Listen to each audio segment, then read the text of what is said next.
السلام علیکم ورحمۃ اللہ وبرکاتہ۔ ایک بھائی کا سوال ہے کہ بعض لوگ کرسی کو ستھرا بنا کے نماز پڑھتے ہیں، اور بالخصوص جب وہ کرسی کا درمیان والا حصہ ان کے سامنے ہوتا ہے تو جب سجدے میں جائیں تو گویا سامنے کچھ نہیں ہے، تو کیا اس صورت میں کرسی جو ستھرا بن سکتی ہے یا نہیں؟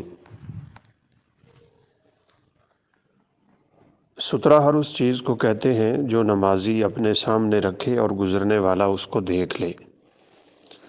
اس کے لیے لازمی نہیں ہے کہ وہ بہت بڑی چیز ہو اور ایسی چیز ہو جو اس کو مکمل دوسروں سے پردے میں رکھے۔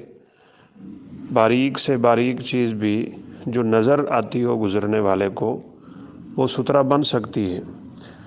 رسول اللہ صلی اللہ علیہ وسلم کی سنت مبارکہ یہ تھی کہ آپ اپنے پاس نیزہ رکھتے تھے، صلی الی العنزہ، تو اسی نیزے کو گاڑ دیتے، یعنی جب صحرا میں سے گزر ہوتا وہاں پہ نماز پڑھتے تو وہ باریک سا ہوتا ہے، تو اسی کو سامنے گاڑ کے آپ صلی اللہ علیہ وسلم نماز پڑھ لیا کرتے تھے۔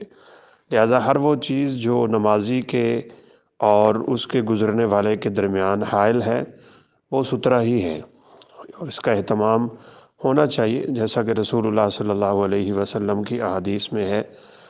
سترے کے قریب بھی رہنا چاہیے، سترے کا اہتمام بھی کرنا چاہیے، اور گزرنے والا قطعاً سترے اور نمازی کے درمیان سے نہ گزرے۔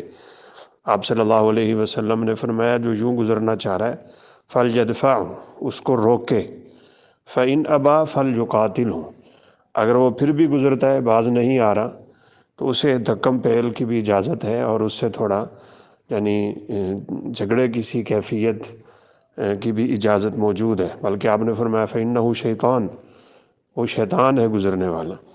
لہذا کرسی وہ ستھرا بن سکتی ہے، اس میں انشاءاللہ کوئی اشکال نہیں ہے۔